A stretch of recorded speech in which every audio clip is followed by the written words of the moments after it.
Hi, everybody. You know what I didn't do is upload my little. I've been sitting here patiently for the very first time, waiting basically for the time to get here. I'm so happy with my new schedule. I am, because that gives me just, a breather in between that I didn't have before. And with all the craziness that is going on, a nice little breather in between. I can't believe that I literally sat here for 15 minutes, basically, going in back and forth a little bit with my coffee or with whatever, getting my books. And so today I'm decompressing and in a way that I'm just so happy about, because I picked out last night, actually it feels a little dusty. Was in the bookshelf. It shouldn't feel dusty, but it does. So I picked out yesterday because if you remember, what we are doing is we're still doing American history.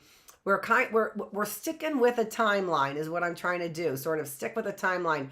So when I went to go find a book, I saw a different book. No, maybe this is the one. Let me think. I want to look at the dates here. I'm looking for a date here. In what book? The Story of the Lewis and Clark Expedition. And this is by R. Conrad Stein. And it's Cornerstones of Freedom, if you remember. So I keep telling you this because when people were writing once upon a time in books that are older than, recent, whatever they would put on paper, this is their word. It's their word. I've said this to you before. And just like if I give you my word, this meant something. When we put something on paper, it meant something. It meant that this is their word because it's their words and their name is on it and their full name. And they wrote many things. So they either are true to their word and have a good reputation for writing things so that government agencies, basically cornerstones of freedom, right? That's a government funded agency, can get the word out about American history. Isn't that wonderful? That's so wonderful. And I just have to say that in my searches recently on Google, as well as DuckDuckGo, I'm not coming up with things I used to come up with in the past, which means that they are really narrowing the word that you get, that they're putting in the algorithms. They're narrowing the word where some words are no longer available. Let that resonate with you. Here, resonate means to basically have wave after wave of the same sound, right? Okay, so what are they doing to their word? What are they doing to their word? And does their word resonate wave after wave with their name, along with their name, right? Because if I wrote something that was true to my word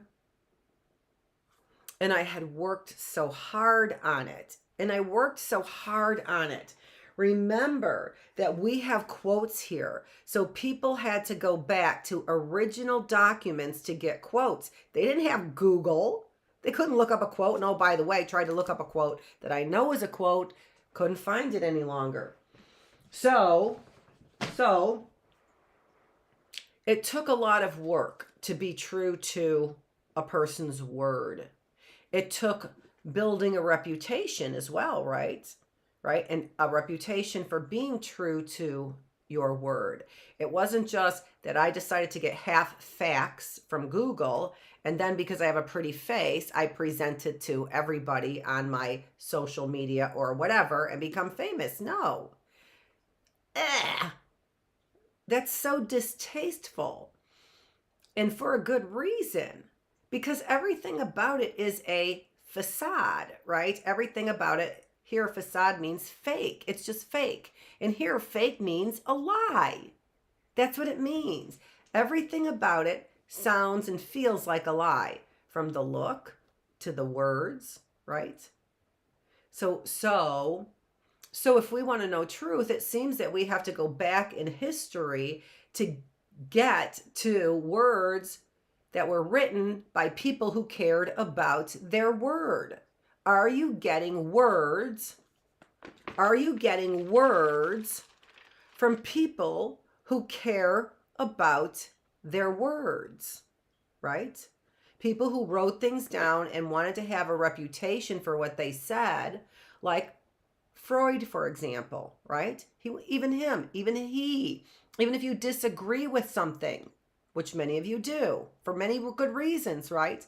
Even if you disagree with it, Freud was true to his word, right? And to the extent that he wasn't true to his word, you would likely find flaws in his thinking. How do you find the flaws? You find the flaws because somebody is not being true to their word. How do you know?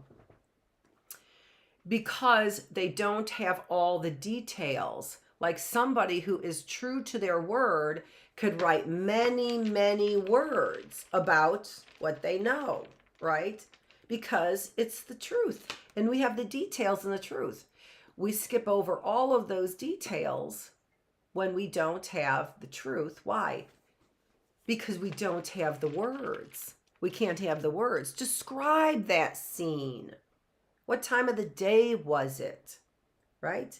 Describe what they were wearing. You might not know everything, right? You might not remember everything, but you certainly can offer some pretty good details if you have the words, right? Now, I'm holding up this book here. And remember, we are in the Bookless classroom, and we are here on Tuesday, Wednesday, and Thursday at 9:15 a.m. This is the classroom, and I am the teacher. All right, so this is the Bookless classroom, and this is the next book that I picked up, right? So if you saw me pick up this book, you're like, all right, what's up with Lewis and Clark over here? And now she's picking up this gigantic book with lots of words, and maybe she cares about those words, but maybe I don't, right? But you do. Okay, now, you know that, hopefully you know, or if you don't know, I do an early bird classroom at 8 o'clock, and that really is geared towards younger people. This is the youngest people in the classroom. This is more for middle school kids, right? And middle school people, whatever you want to be called right now today. And so here I'm picking up a book that is clearly not a middle school book, but I picked it up and this helps me think even about what I want to tell you, because it's a much higher level, and then I have to kind of bring it down so that you like it and learn, right? You can't learn from this, but you can learn from this, right? Yes, you can learn from that if you're in middle school. But some of you are bigger thinkers, right? Some of you are bigger thinkers. And so if you're a bigger thinker, then even if you don't want to read all this in this, because you're in the Bookless classroom, right? And you came here because you don't read all this, probably.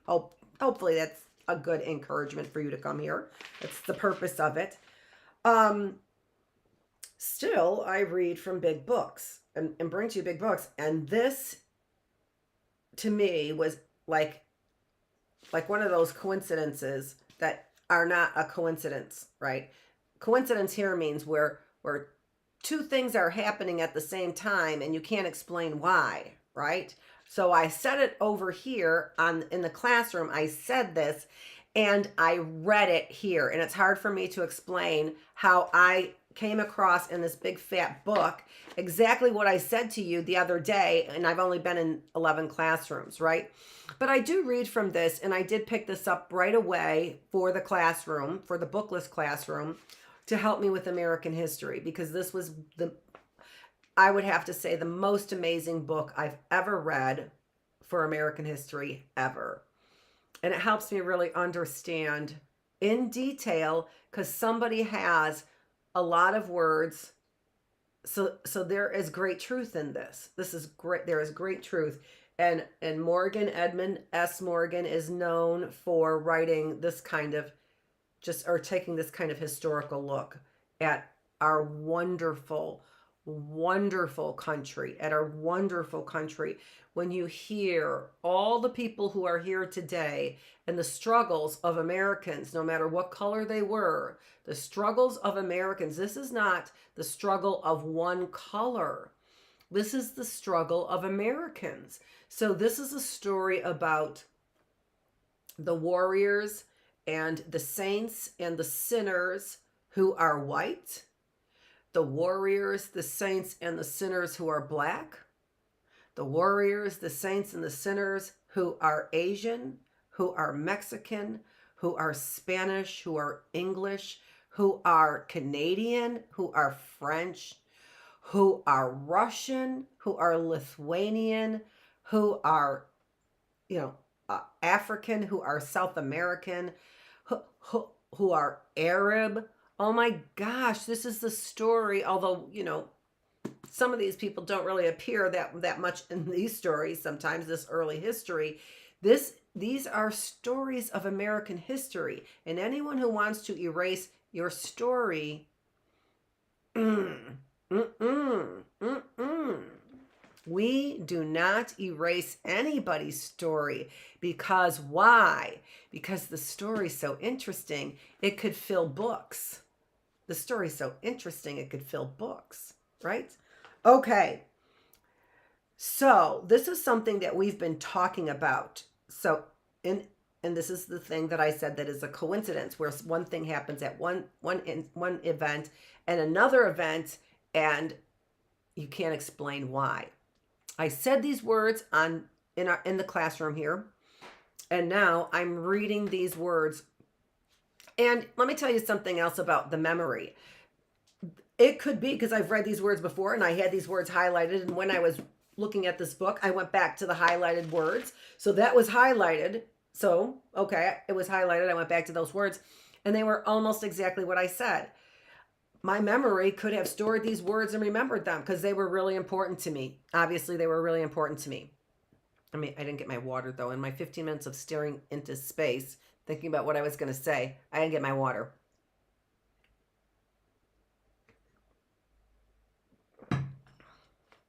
So, let me read it.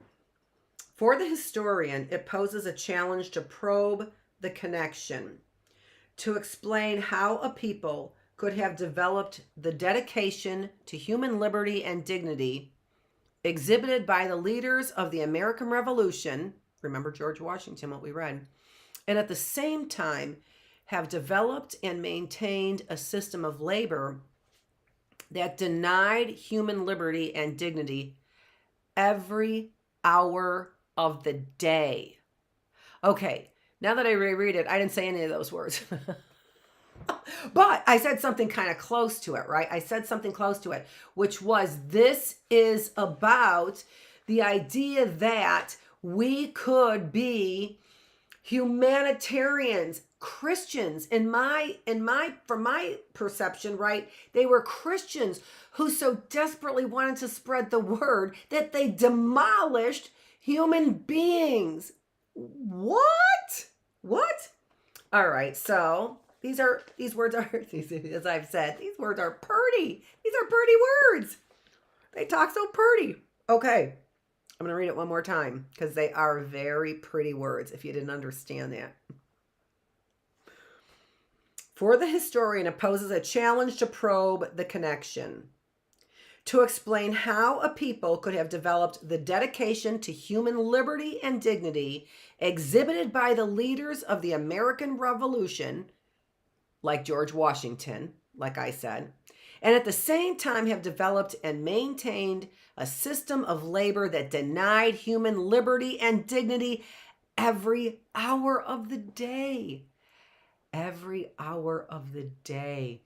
And likely, I don't know, every hour of the day. Let's just leave it there. I don't even want to go beyond that. How would I know? He's the historian. These are his words of truth. I wasn't there, nor did I do any of this kind of research at all, right?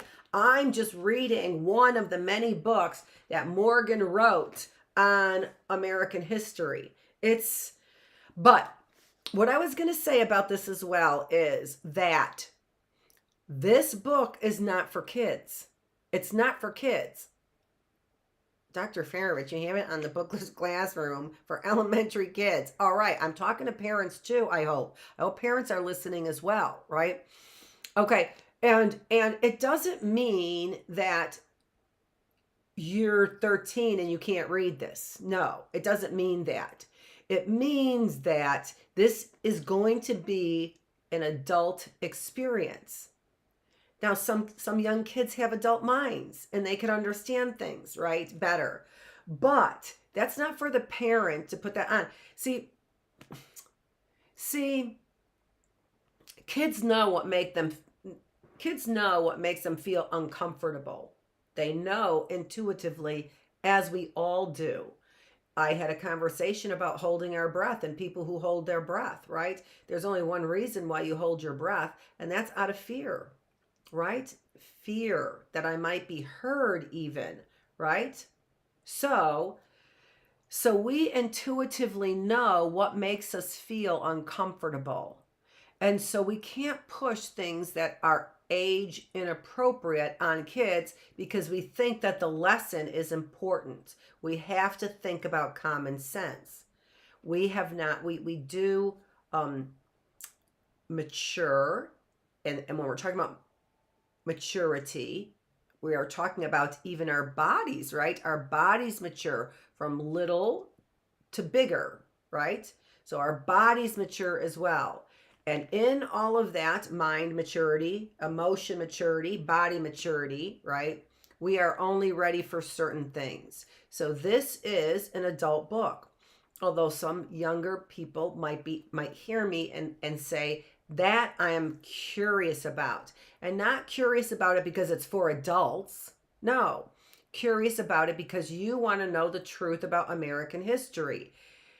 And again, the truth of American history is that there are heroes, there are warriors, there are saints, there are sinners from every race, every culture, every age as well, and from men and from women as well. Okay. All right. Yeah. All right. I'm just thinking about the heroes. I'm thinking about the heroes and about how the story may have gotten twisted maybe for a long time, right? Because we have all kinds of saints and we have all kinds of sinners. And we have all kinds of heroes and warriors and cowards, right? As well. So the point of all this is what? These are people of their word. If we want somebody who has word, we go back to authors who have written a lot and who have reputations for knowing what they're talking about. That's what we do. We go back to that, right? Then we also read things that are, let me get this. Then we also read things that are age appropriate as well, right? Age appropriate. So American history book, unbelievable, because they don't stick to heroes and cowards.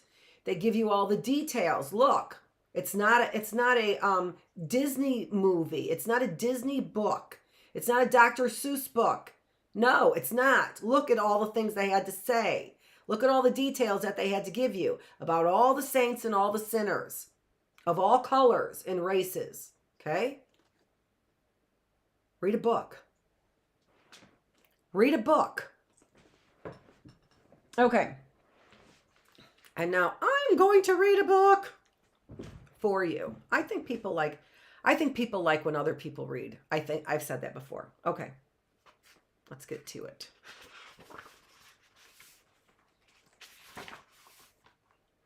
So, the story of the Lewis and Clark expedition. I picked this because of the timeline and also because I said that we were going to start talking about exploring the West and what happened, right? So we talked about the Louisiana Purchase is what we did. So we're talking about going out now into the West. So what happened after the American Revolution? If you remember, what ended up happening was, or during, right around that time, France sold We can get exactly the dates for the revolution and that kind of thing, right? Which I've said before. So, and I don't clearly memorize those things. So, but France sold all of the West to the American colonists is what they did. And they sold it for something like what did we say? $8 an acre or something like that. $9 an acre is what it, or maybe it was 18 or something like that, right? There was an 8 in it. I know there was an 8 in it. And it was about that low. Anyway, for about that much an acre, $15 million is what I know it was, right? $15 million, which seems like it's still a lot of money, but not when you come down to the price per acre is what it was, right? Crazy, amazing. Why did they do that? Because they were losing the war and having to give up their territory to Britain. They had a lot of that northeast territory that we had there.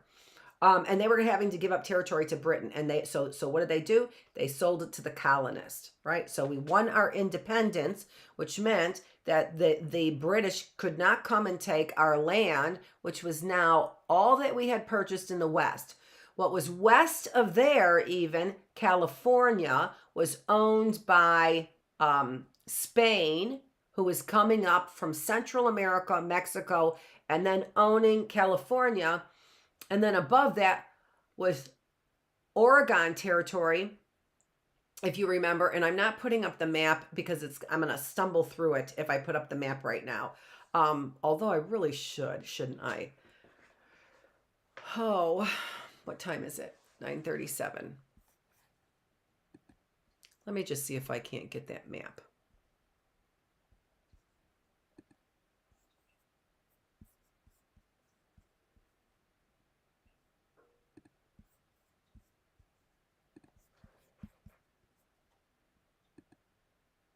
Oh, look at that.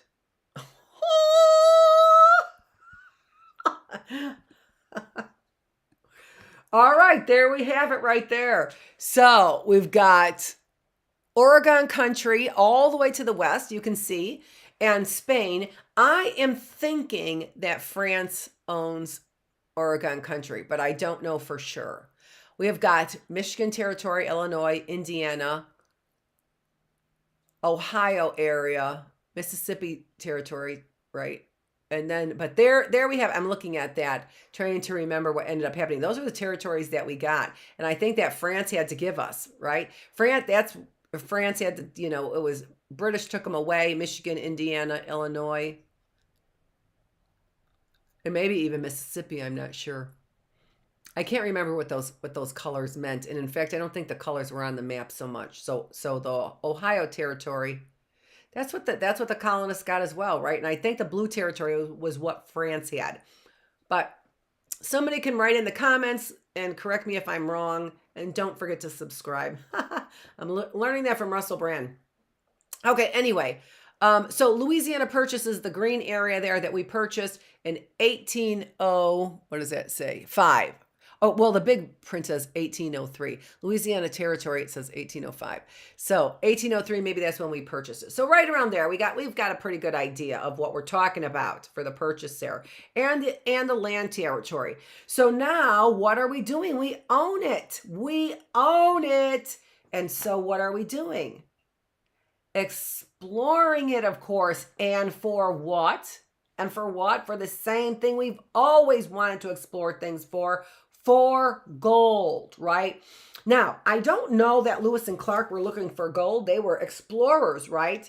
And always gold seemed to be a byproduct of what somebody else, that means there was something more important. Byproduct means there was something more important.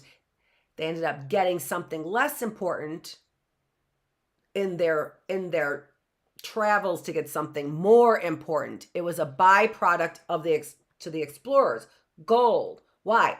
Helped fund them, right? They got money. They could trade gold. We knew that they liked gold back in England. We knew Spain liked gold, right?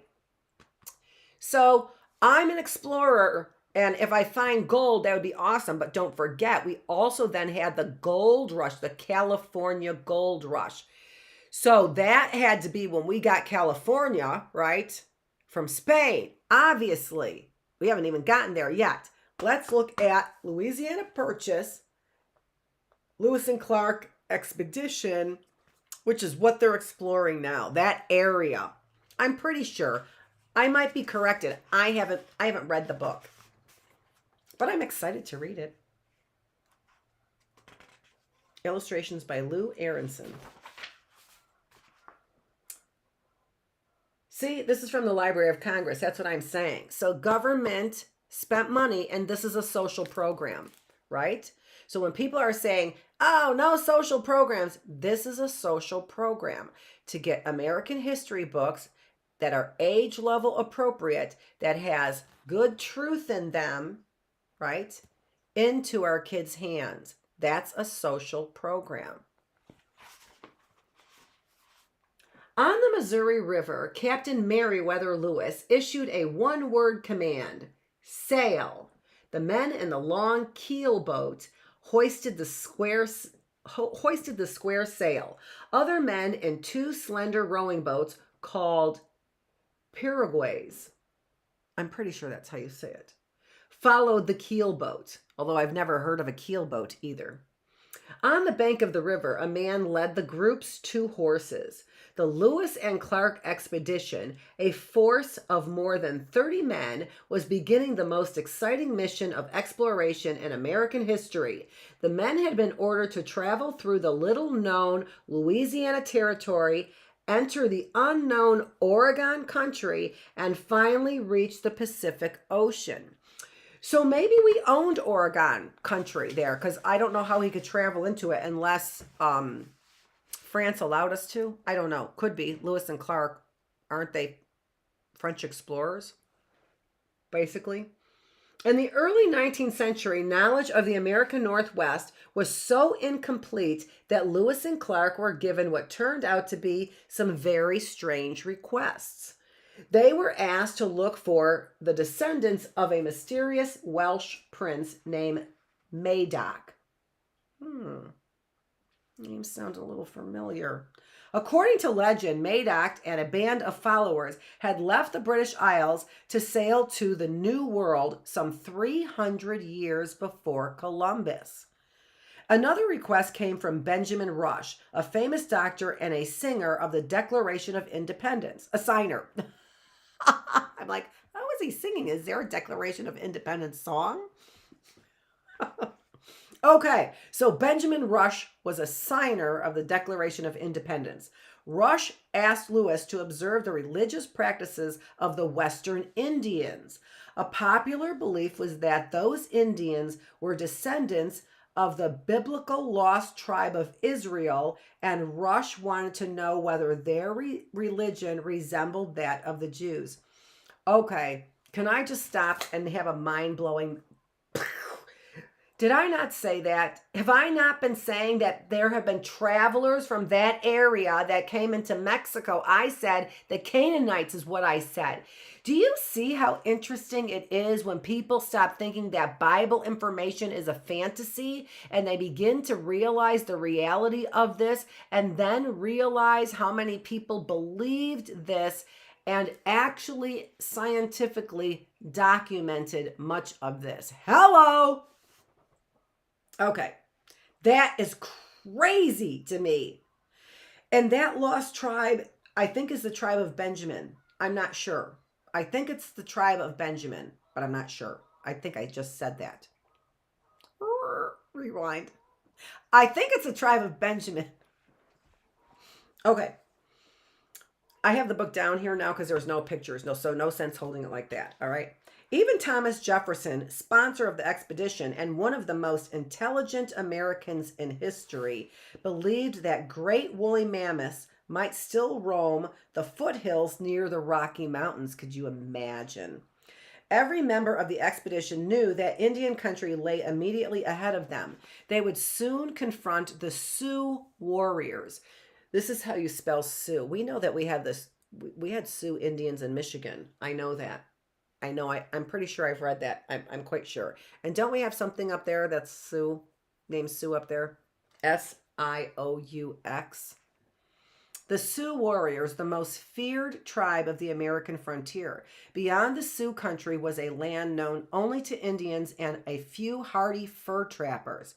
Still farther up the Missouri was a land of mystery and legend. I wonder who these fur trappers were. I bet they were Vikings. See, again, so much of American history that has so much to do with some of the things that we know, but not everything, right? Not everything. Because American history, we don't talk about anybody before the American Indians and before America was known as America, right? Other people didn't settle the area to any extent, right? And so why do we talk about American history being limited to this time? Because that's when America was settled. That's the reason why. That's when we have writings about it as well as being settled. Why don't we have earlier writings? Well, maybe because we destroyed those. I don't know. Let me get a drink of coffee.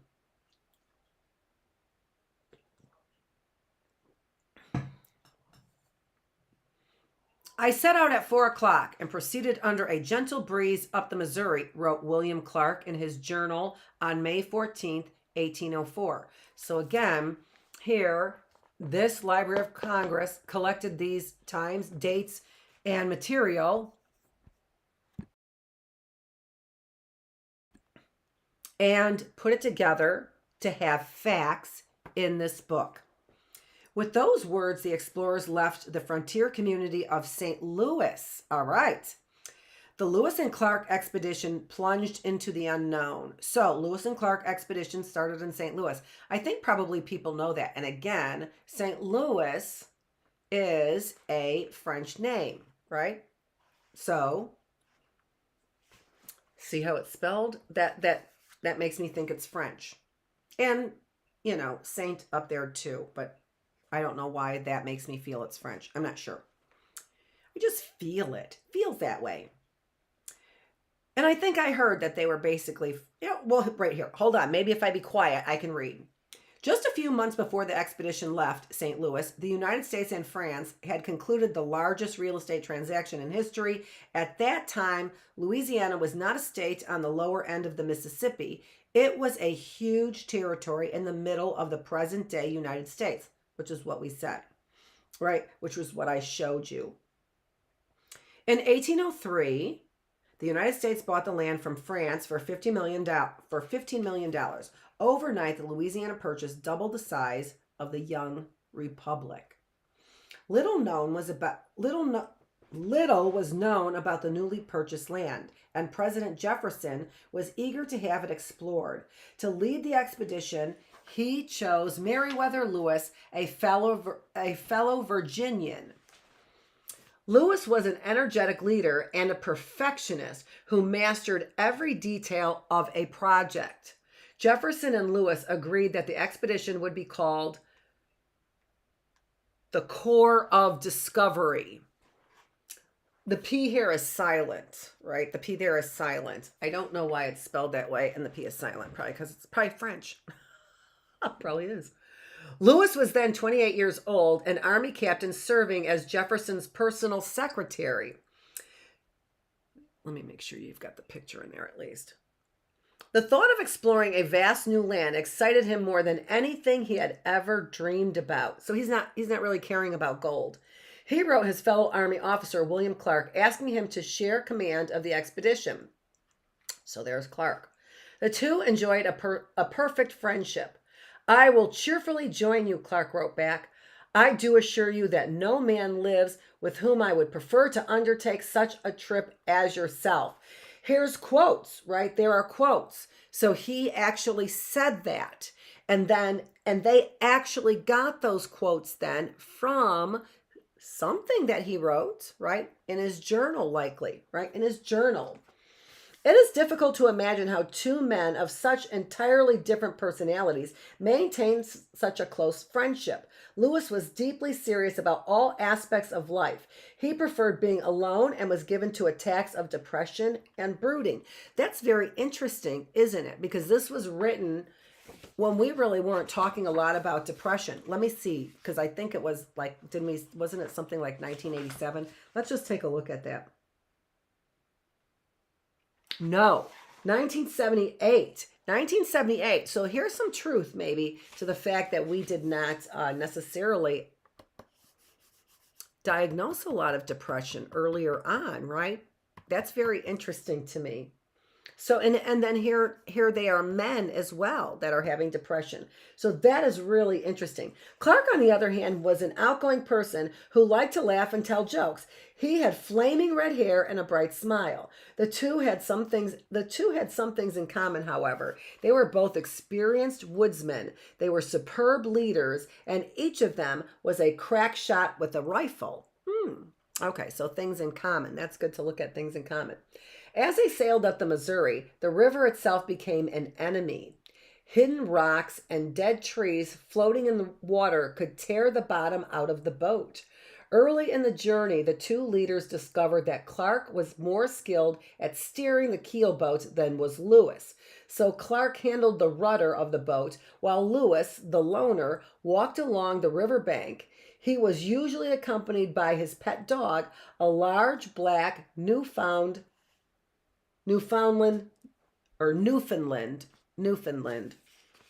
called Scammon. That's an interesting name for a dog, isn't it? I think so.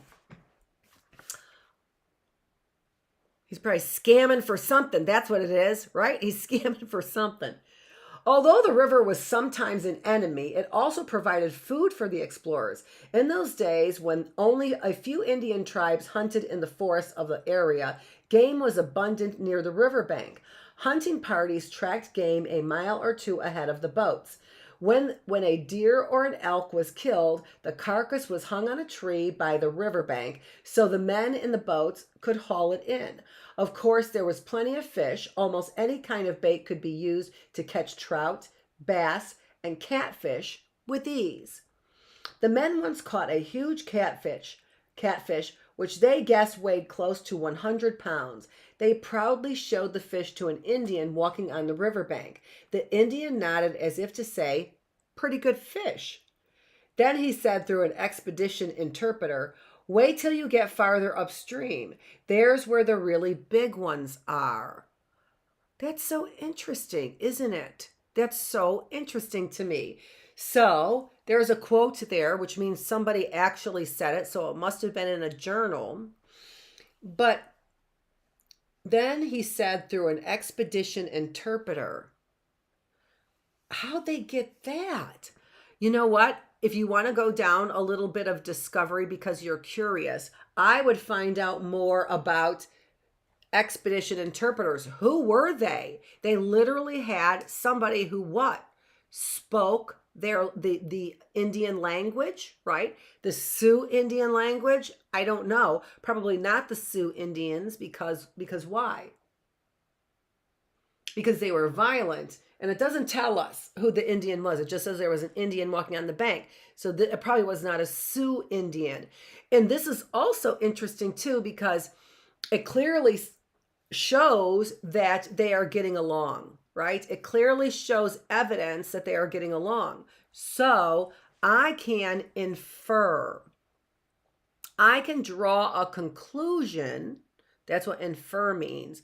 I can draw a conclusion that is not directly stated here that they were getting along with Indians in this area, and this must not have been a Sioux Indian.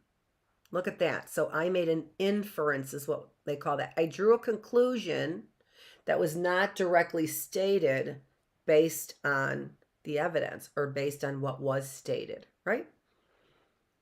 As the Corps of Discovery traveled, they investigated the legends of the Louisiana Territory. Many tall tales were told about this little-known land. Not long after they left St. Louis, the two captains and 10 of the men marched a considerable distance to see what the Indians called the Mountain of the Little People. The Indians claimed that little devils only 18 inches tall lived there. Despite the fact that they were so tiny they were said to be savage fighters. Only the bravest warriors would venture near this mountain. Lewis and Clark reached the mountain and climbed it. They had found nothing after an hour and finally left. Even though their Indian guides kept claiming the little people would appear any minute, that was the end of it. Even though their Indian guides kept claiming the little people would appear any minute. See how our voice changes to show it's the end of the statement instead of moving on? I made that mistake. The little forests of Missouri soon gave way to the oceans of grass on the Great Plains. Because herds of buffalo roamed the grasslands, the party was assured plenty of food. The expedition averaged 10 miles a day as it pushed upriver. If the wind were favorable, the men could use their sails, but usually they had to row or pull their boats upstream. Boy, that's difficult, isn't it, if you know anything about that? I just want to stop on these little savages right here. So here, they told them that they were too afraid to go into the mountains because of the little savage, the little devils only 18 inches tall lived there. The mountain of the little people. So I bet you could do some research on that. What is that and what was their belief about that? I do have some, I'm going to take a look at it. I do have a reference book of some of the art that they had, and it was from the Aztec region. They might have something about this in there. I don't know. But isn't that interesting? So this